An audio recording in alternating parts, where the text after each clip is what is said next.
King mobiles நேயர்களுக்கு வணக்கம். இன்றைக்கி நம்ம கையில் பார்த்திங்கன்னா சொற்ப காசை கொடுத்துட்டு எவ்வளவோ அந்த செல்ஃபோனில் வசதிகள் இருக்குது, அதெல்லாம் நம்ம அனுபவிக்கிறோம். அதற்கான எந்தெந்த செல்ஃபோன் நிறுவனங்கள் செஞ்சு கொடுத்துருக்கு, செல்ஃபோன் தயாரிக்கிற நிறுவனங்கள் செஞ்சு கொடுத்துருக்கு. இதுக்கெல்லாம் அடிப்படை என்னன்றதை நம்ம முதல் பகுதியில் பார்த்தோம். ஃபஸ்ட்டு வந்து டெலகிராம் பற்றி பார்த்தோம். அதாவது இப்போ இந்த கம்யூனிகேஷன் அப்படின்றதில் 2 பேர் பேசிக்கிறாங்கன்னு வச்சுங்களேன், ஒரு குறிப்பிட்ட தூரம் வரைக்கும் தான் கேட்கும் அப்படின்றத பற்றி நம்ம பார்த்தோம். அதுக்கப்புறம் கொஞ்சம் தூரம் போயிட்டோன்னா ஏதாவது மைக்கை வச்சோ ஸ்பீக்கர் வச்சோ பேசணும்.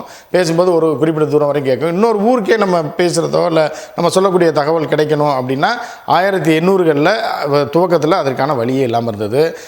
அதை தொடர்ந்து கண்டுபிடிக்கப்பட்டது தான் அந்த டெலகிராஃப். பார்த்திங்கன்னா மோர்ஸ்ன்றவர் கண்டுபிடிச்சார், நம்ம ஏற்கனவே சொல்லியிருந்தோம். அந்த டெலகிராஃப் பொறுத்தளவுக்கு ஒரு ஊர்லேருந்து இன்னொரு ஊருக்கு வயர் மூலமாக மேக்னெட்டிக் ஃபோர்ஸ் மூலமாக என்ன பண்ணுறாங்கன்னா இங்கே உள்ள தகவலை எழுத்து வடிவில் அங்கே போச்சு. இப்போ டெலிஃபோன் அதுக்கு அடுத்து என்ன ஆகுது அப்படின்னு பார்த்திங்கன்னா 1844 டெலகிராம் வந்துடுச்சு. ஆனால் டெலிஃபோன் வந்து அதுக்கப்புறம் ஒரு 30 வருடம் கழிச்சு தான் வருது. இப்போ கிரஹாம்பெல் தான் கண்டுபிடிச்சார் அப்படின்றத நம்ம பாடப்புத்தகத்திலே படிச்சிருப்போம். தாமஸ் ஆல்வா எடிசன் அதோட அடுத்த கட்டத்தை கொண்டு போனார் டெலிஃபோனை அப்படின்றதும் நமக்கு தெரியும். சின்ன வயசுலேயே நம்ம பாடப்புத்தகத்தில் படிச்சிருக்கலாம். இந்த கிரஹாம்பெல் என்ன பண்ணார் அப்படின்னு பார்த்தீங்கன்னா இந்த இதில் வந்து இது அடிப்படையே வந்து இந்த டெலகிராம் தான். டெலகிராமில் பார்த்திங்கன்னா இங்கே தட்டினா இன்னொரு ஊருக்கு செய்திகள் போய் சேருது. இதே நம்ம பேசுகிற வாய்ஸே போய் கேட்டால் எப்படி இருக்கும், இதே வேவ்ஸில் மேக்னெட்டிக் வேவ்ஸ் மூலமாக வயர் மூலமாக கடத்த முடியுமா அப்படின்ற ஒரு ஆய்வில் இறங்கி தான் கிரஹாம்பெல் இந்த டெலிஃபோனை கண்டுபிடிச்சார். டெலிஃபோன்னா இப்போ நம்ம கண்ணால் பார்த்தது பார்த்திங்கன்னா நம்பர் டயல் பண்ணுறது பார்த்துருப்போம், நம்பர் அழுத்தி பண்ணுறது பார்த்துருப்போம். இப்போ செல்ஃபோனில் எப்படி இருக்கோ அதை தான் அடிப்படையாக இருந்தது. ஆனால் இந்த முதல்ல கண்டுபிடிக்க டெலிஃபோன் எப்படி இருந்தது அப்படின்னு பார்த்திங்கன்னா இந்த படத்தில் பாருங்கள், ஒரே குழாய் தான், ஒரு கோன் ஐஸ்கிரீமோ குழா மாதிரி இருக்கும். இப்போ இதில் வந்து ஸ்பீக்கரும் அதுதான், பேசுகிறது அதுதான். இப்போ அவர் பாருங்களேன் கையில் வச்சுருக்காரு, அவர் வந்து பேசுகிறதும் அதில் தான் பேசணும். அவர் பேசி முடித்தோடனே அதே ஸ்பீக்கர் இருக்கும். எதிர்த்தரப்புலேருந்து பேசுகிறவங்க எங்கேருந்து பேசுகிறாங்களோ அந்த வாய்ஸ் வந்து அதன் மூலமாகவே ரிவர்ஸில் வந்து இவங்களுக்கு கேட்கும். இப்படி ஒரே இதில் தான் பேசணும், காதில் வச்சு கேட்கணும். இப்படி தான் வந்து முதல் டெலிஃபோன் கண்டுபிடிக்கப்பட்டது. கிரஹாம்பலோடைய ஃபோன் அதுதான். அதுக்கப்புறம் தாமஸ் ஆல்வா எடிசன் என்ன பண்ணார் அப்படின்னு பார்த்திங்கன்னா அதை ரொம்ப டெவலப் பண்ணி பேசுவது தனியாகவும் கேட்பதற்கு தனியாகவும் 2 பகுதிகளை உருவாக்கினார். அதுதான் இந்த ஃபோன். இதுதான் முதல் முறையாக பேசுவதற்கு தனியாகவும் கேட்பதற்கு தனியாகவும் இருக்கக்கூடிய ஃபோன். இப்போ நம்ம வச்சுருக்க ஃபோன்லாம் பார்த்திங்கன்னா அப்படி அசால்ட்டாக பையில் போட்டு போகிறோம், காரில் தூக்கி போடுறோம், வீட்டில் டேபிளில் போடுறோம், சின்னதாக இருக்குது, அப்படி எடுத்து ஈஸியாக பேசுகிறோம். அந்த ஃபோனை பாருங்கள், ஃபஸ்ட்டு கண்டுபிடிக்கப்பட்ட ஃபோனு ஒரு பெரிய செல்ஃப் மாதிரி இருக்கும். எப்படியும் ஒரு 10 கிலோ வரும்னு பார்த்திங்கனாலே தெரியும் உங்களுக்கு, 10 கிலோ வரும்.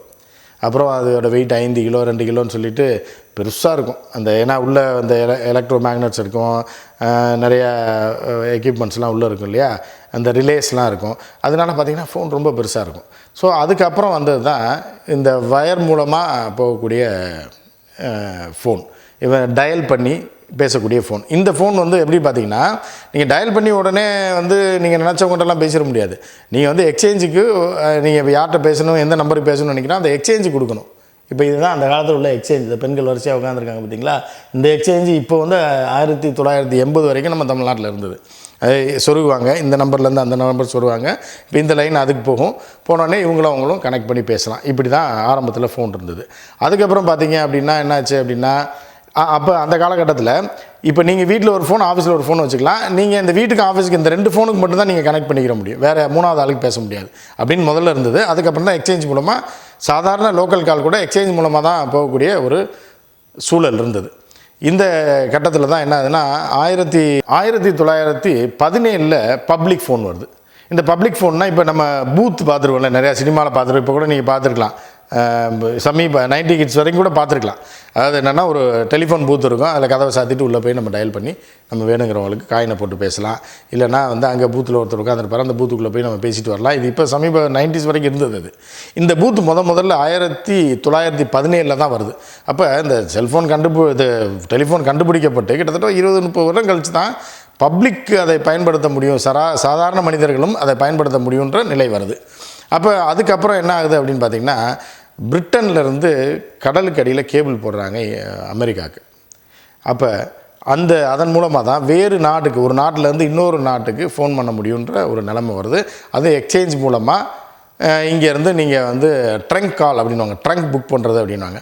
ட்ரங்க் கால் புக் பண்ணி நீங்கள் வந்து இந்த நாட்டுக்கு இவரோட பேசணும், இந்த நம்பருக்கு பேசணுன்னா அவங்க எப்போ கனெக்ட் ஆகுதோ கனெக்ட் ஆனோடனே நம்ம கனெக்ட் பண்ணுவாங்க. அப்போ நம்ம இந்த ஃபோன்கிட்டேயே காத்திருக்கணும் மணிக்கணக்காக. சில நேரம் 1 மணி நேரம் ஆகும், 1.5 மணி நேரம்லாம் ட்ரங்க் புக் பண்ணிவிட்டு உட்காந்துட்டே இருப்பாங்க, வெளியும் போக முடியாது. ஏன்னா எப்போ வேணாலும் அந்த கால் கனெக்ட் ஆகலாம், கனெக்ட் ஆனவுடனே போகலாம். இதெல்லாம் ஒரு காலத்தில் இருந்தது. அதுக்கப்புறம் 1927 இது வந்துச்சு. அப்புறம் எஸ்டிடின்னு நீங்கள் கேள்விப்பட்டிருப்பீங்க. இந்த எஸ்டிடி எப்போ வந்து தெரியுமா? 1958. 1958 தான் வந்து ட்ரங்க் டயலிங்கை டைரெக்டாக பண்ண முடிகிற எஸ்டிடின்ற ஒரு விஷயம். அதாவது நம்ம வீட்டில் இருந்த ஒரு எஸ்டிடி கோடை போட்டு ஒருத்தருக்கு ஃபோன் பண்ணலாம் அப்படின்றது வந்து சராசரி மனிதர்களுக்கு, சாதாரண மனிதர்களுக்கெலாம் வரல. இது வந்து எஸ்டிடின்ற ஒரு விஷயம் அப்போ தான் வருது. 1958 இந்தியாவுக்கெலாம் அப்போ தான் வருது, எஸ்டிடி வருது. இந்தியாவோட முதல் ஃபோன் எங்கே இது பண்ணாங்க தெரியுமா? கல்கட்டா, மும்பை அண்ட் சென்னை, இந்த மூணு நகரங்களை இணைச்சாங்க. முதல்ல 3 நகரங்களில் மட்டும் கொஞ்சம் கொஞ்சமாக கொண்டு வந்துட்டு 3 நகரங்களை இணைச்சாங்க. இந்த இணைப்பில் மொத்தம் எத்தனை பேர் தெரியுமா சப்ஸ்கிரைபர்? 93 பேர் தான்.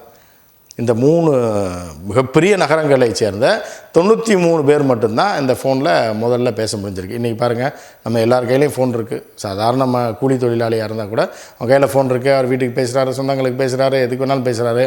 அப்படி ஒரு நிலைமை இப்போ வந்திருக்கு.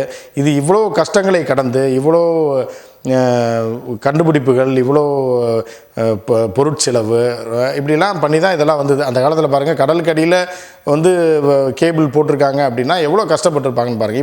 இப்போ பார்த்தீங்கன்னா இப்போ எல்லாமே சேட்டலைட் மூலமாக நீங்கள் பேசுகிறவங்களோட வேவ் சேட்டலைட்டுக்கு போகும், சேட்டலைட்லேருந்து அங்கே போகும், அடுத்த செகண்டு லிங்க் ஆயிரும். ஒரு நொடி கூட டிலே இல்லாத காலை நீங்கள் அட்டன் பண்ணலாம், நீங்களும் கூப்பிடலாம் அப்படின்ற ஒரு நிலைமை வந்திருக்கு. இதுதான் டெலிஃபோனோட கதையை நம்ம சுருக்கமாக சொல்லியிருக்கோம். இதுக்கு அடுத்த பகுதியில் வந்து வயர்லெஸ் ஃபோன் எப்படி வந்துச்சுன்னு நம்ம பார்க்கலாம். நன்றி, வணக்கம்.